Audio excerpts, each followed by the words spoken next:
Hello student, last lecture we have studied joint operation and type of joint operation. So the next point is intersection operation. This operation prints the common tuples from both the queries.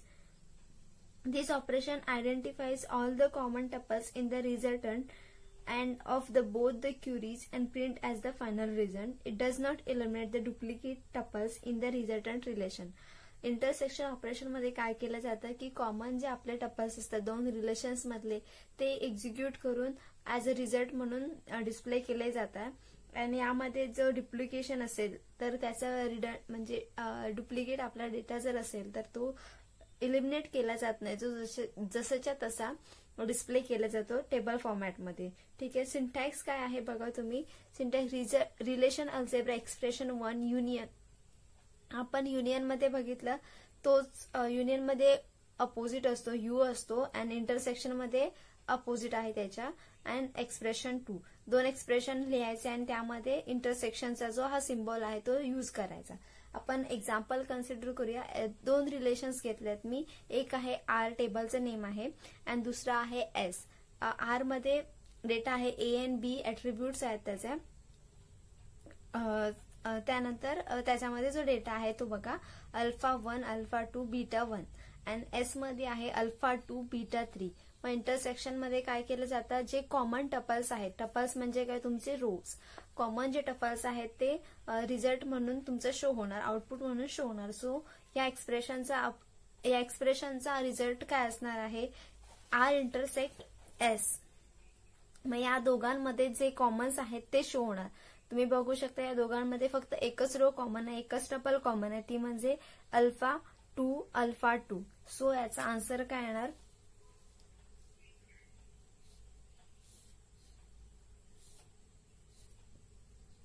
A be alpha 2. या दोन रिलेशनचा इंटरसेक्शनचा output हे येणार आहे. तुम्हाला समजलं असेल. ठीक आहे.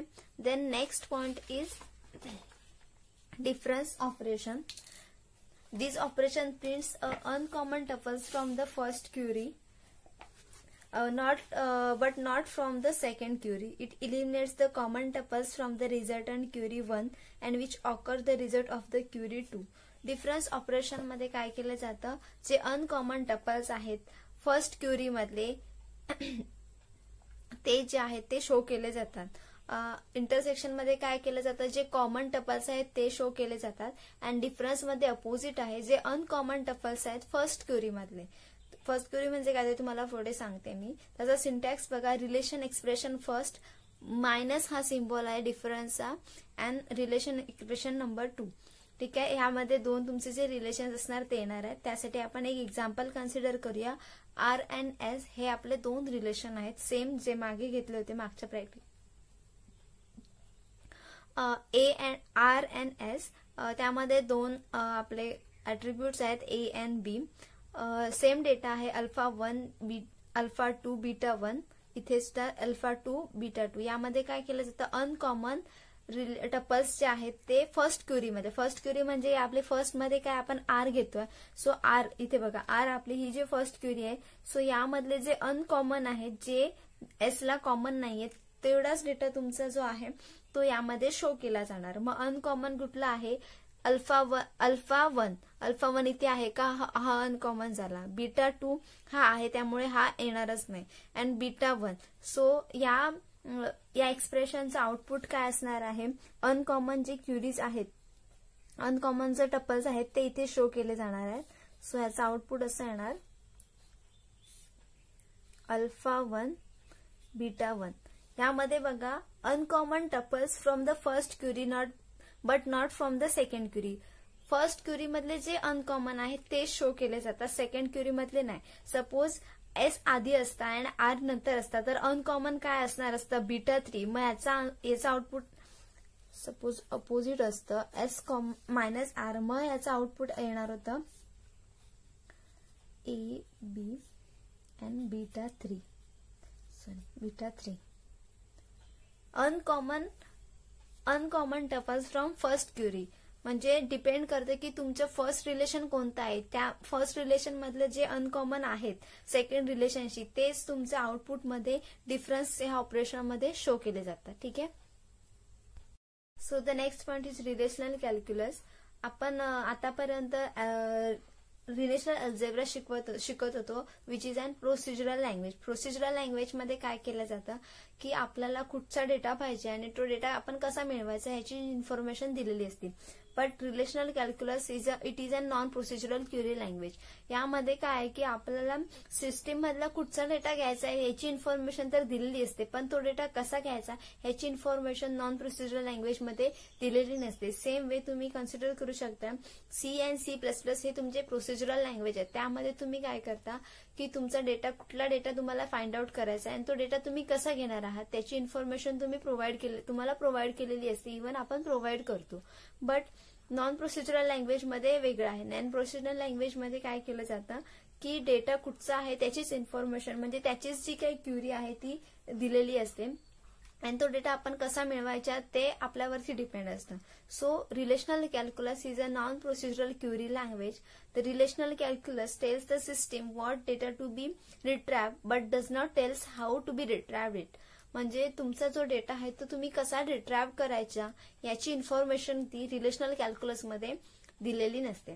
ठीक आहे. हा पॉइंट तुम्हाला क्लिअर झाला असेल. Then next is type of relational calculus. There are two types of relational calculus. First is tuple relational calculus and second is domain relational calculus. So let's start with tuple relational calculus. It is an alternative for relational algebra for describing tuples or records of the relations in a database. You know that what is tuples? Tuples means what? Rows. आपल्याला particular relations वरती data type मधले जे रोज fetch करण्यासाठी टप्पल relational calculus use केला जातो. And domain relational calculus it is the list of attributes to be selected from the relation based on the condition.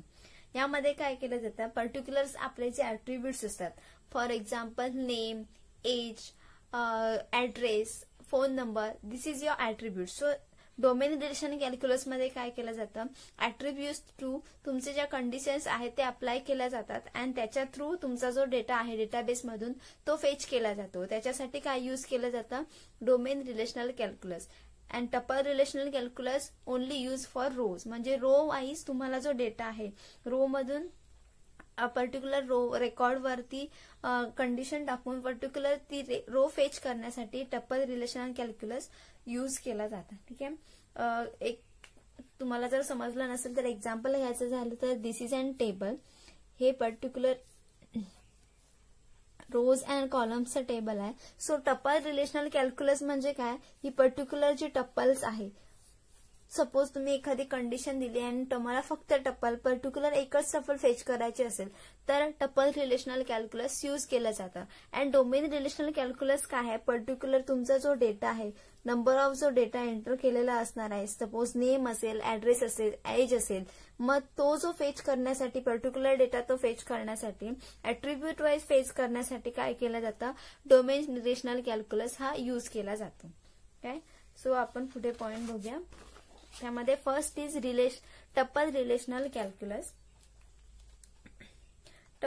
मी सांगितल्याप्रमाणे tuple relational calculus is a non procedural language. जशी relational calculus non procedural आहे tuple relational पण non procedural language आहे. Tuple relational calculus is used for the selecting those tuple that satisfy the given condition. आपण दिलेली given condition satisfy करून particular tuple वरती काम करण्याचं काम कोण करतं टपल रिलेशनल कॅल्क्युलस. यामध्ये आपण एक एक्झाम्पल कन्सिडर करूया. स्टुडंट टेबल नावाचं आपण एक्झाम्पल घेतोय. त्यामध्ये बघा first name, last name, age आपण एंटर करून घेतोय. स्टुडंट नावाचं टेबल आहे त्यामध्ये आपला डेटा आहे Ajit Singh age 30, Rajiv Bhatia age 31 and Amey Mishra age 28. ठीक आहे. यावरती आता आपण रिलेशनल अल्जेब्राची क्युरी म्हणजे टपल रिलेशनल कॅल्क्युलसची आपण क्युरी अप्लाय करूया. The query to display the last name of those student who age is greater than 30. ज्या स्टुडंटची अशा स्टुडंटचं लास्ट नेम आपण शो करायचं आहे त्याच्या एज हे ग्रेटर दॅन 30 आहे. ठीक आहे. सो क्युरी कशी आहे बघा, T dot last name student T and T dot age is greater than 30. Sorry, is a Bhatia answer.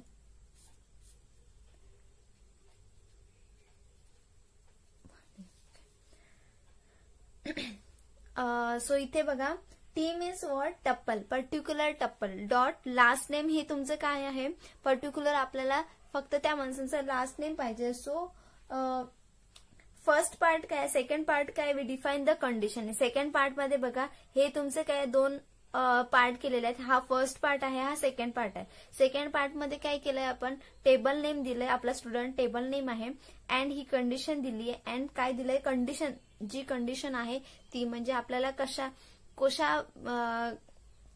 कशावरून आपल्याला तुमचा लास्ट नेम आपल्याला फाइंड आउट करायचा आहे ती कंडिशन दिलेली आहे. आणि आपल्याला ऍक्च्युअली एक्झॅक्टली काय पाहिजे ते दिलं इथे. सो सेकंड पार्ट मध्ये काय आहे, कंडिशन आहे. And first part specify the field which we want to display the selected tuple. म्हणजे फर्स्ट पार्ट काय आहे, आपल्याला कोणती फील्ड डिस्प्ले करायची आहे ते लिहिलेलं आहे. अशा प्रकारे याचा आउटपुट काय आलाय, ज्याचं ग्रेटर दॅन एज आहे, 30च्या ग्रेटर एज आहे, तो म्हणजे काय आहे, राजीव भाटिया. सो आपल्याला फक्त लास्ट नेम डिस्प्ले करायचं आहे. मग याचा आउटपुट काय आलाय, last name is equal to Bhatia. ठीक आहे. सपोज आपण इथे लास्ट नेमच्या ऐवजी फर्स्ट नेम लिहिलं असतं तर आन्सर काय येणार असतं, राजीव. ठीक आहे. अशा प्रकारे टप्पल रिलेशनल कॅल्क्युलस आपण वर्कआउट करायचं. याच्यामध्ये तुम्ही बघा की डेटा फक्त कुठून घ्यायचा आहे, कुठला डेटा घ्यायचा आहे एवढीच इन्फॉर्मेशन दिलेली आहे. पण कसा डेटा घ्यायचा याची इन्फॉर्मेशन दिलेली आहे की आपण फक्त लास्ट नेम घेतलाय आणि स्टुडंट पर्टिक्युलर टेबल आहे आणि आपली कंडिशन आहे. बाकी कुठली इन्फॉर्मेशन ह्या रिलेशनल कॅल्क्युलस मध्ये दिलेली नाहीये. सो तुम्हाला समजलं असेल की ते टप्पल रिलेशनल कॅल्क्युलस कशा प्रकारे वर्कआउट होतं. ठीक आहे. Then next is domain relational calculus. The domain relational calculus, the records are filtered based on the domain. यामध्ये काय केलं जातं, डोमेनच्या बेस्टवरती तुमचा जो डेटा आहे तो फेच केला जातो किंवा फिल्टर केला जातो. सो कन्सिडर करूया आपण सेम टेबल कन्सिडर करतोय. स्टुडंट नावाचं टेबल आहे, त्यामध्ये first name, last name, age आहे. सेम डेटा आहे, अजित सिंग 30, राजीव भाटिया 31 अँड अमेय मिश्रा इज 28. सी आहे. आणि आपण कंडिशन अप्लाय करतोय. The query to find the first name and the age of the student where student age is greater than 27. आपण क्युरी अशी fire करतोय की first name and age find out करतोय अशा स्टुडंटचं, त्याचं एज इज ग्रेटर दॅन 27. मग तुम्ही कंडिशनमध्ये चेक करू शकता, इथे सगळ्यांचेच म्हणजे ऑल स्टुडंटचा जो डेटा आहे तो इथे एंटर होणार आहे अँड शो होणार आहे तुम्हाला. सो ह्याचा आउटपुट कसं येणार आहे, आपल्याला फक्त फर्स्ट नेम अँड एज पाहिजे. इथे बघा सेम वेस या सिम्बॉलने तुमच्या क्युरीचे दोन पार्ट पडतात. सेकंड पार्ट मध्ये तुमची कंडिशन आहे आणि फर्स्ट पार्ट मध्ये काय ऍक्च्युअली तुम्हाला कोणता डेटा रिट्राइव्ह करायचा आहे ते आहे. यामध्ये तुम्ही बघू शकता फर्स्ट नेम अँड एज म्हणजे हे काय आपण ऍट्रिब्यूट थ्रू फाइंड आउट करतोय. नेम तुमचं, एज काय पर्टिक्युलर स्टुडंटचं ते आहे. सो यामध्ये आउटपुट काय येणार, फर्स्ट नेम येणार, first name and age and output दोन्ही येणार आहेत. फर्स्ट येणार अजित 30, राजीव 31, अमेय 28. सो हे तुमचं आउटपुट असणार आहे या क्वेरीचं. यामध्ये काय एज इज ग्रेटर दॅन 20. यामध्ये सिम्बॉल्स यूज केलेले आहेत बघा. हा ऑरचा सिम्बॉल आहे, असा अँडचा सिम्बॉल असतो, हा लेस दॅन ग्रेटर दॅन. याच्यामध्ये कंडिशन्स अप्लाय करण्यासाठी डोमेन रिलेशन कॅल्क्युलस मध्ये कंडिशनसाठी लॉजिकल ऑपरेटर्स, तुम्ही लॉजिकल ऑपरेटर शिकला असणार आहेत, ते यूज केले जातात कंडिशनसाठी. सो मगाशी आपण अँड यूज केलं होतं, ए अँड डी लिहिलेला टपल रिलेशन कॅल्क्युलसमध्ये अँड डोमेन रिलेशन कॅल्क्युलसमध्ये लॉजिकल ऑपरेटर्स आहेत जे अँड ऑर एक्सऑर ते यूज केले जातात. हे एवढं तुम्हाला समजलं असेल. हा तुमचा काय आहे फर्स्ट पार्ट आहे. यामध्ये तुम्ही तुमचे जे ऍट्रिब्यूट्स आहेत तुम्हाला ऍक्च्युअली जे काय शो करायचं आहे ते इथे आहे. आणि या साईडला सेकंड पार्ट मध्ये काय आहे तुमची ऍक्च्युअल कंडिशन आहे, म्हणजे कुठली कंडिशन तुम्ही अप्लाय करताय. अशा प्रकारे डोमेन रिलेशन कॅल्क्युलस तुम्हाला समजलं असेल. आपल्या आतापर्यंत झालेल्या टॉपिकमध्ये कुठला पॉइंट जर तुम्हाला समजला नसेल रिलेशनल अल्जेब्रामध्ये आपण काय बघितलं, टर्मिनॉलॉजी बघितली, त्यानंतर वेगवेगळे जे ऑपरेशन्स आहेत ते बघितले, set operation, union operation, joint ऑपरेशनचे टाईप बघितले. अँड त्यानंतर आज मी बघितलं ते इंटरसेक्शन ऑपरेशन सांगितलं तुम्हाला अँड डिफरन्स ऑपरेशन, ते 2 ऑपरेशन्स. त्यानंतर नेक्स्ट आपण न्यू टॉपिक स्टार्ट केला आहे तो आहे रिलेशनल कॅल्क्युलस. रिलेशनल कॅल्क्युलस मध्ये 2 टाईप आहेत, एक आहे टपल रिलेशन कॅल्क्युलस अँड एक डोमेन रिलेशनल कॅल्क्युलस. सो अशा प्रकारे तुमचा सेकंड युनिट संपलेला आहे असं मी कन्क्लूड करते. अँड त्याच्यावरती जी असाइनमेंट आहे ती मी तुम्हाला देणार आहे, ती तुम्ही स्वतः नोटबुकमध्ये तुमच्या लिहून तुमच्याकडेच ठेवायची आहे.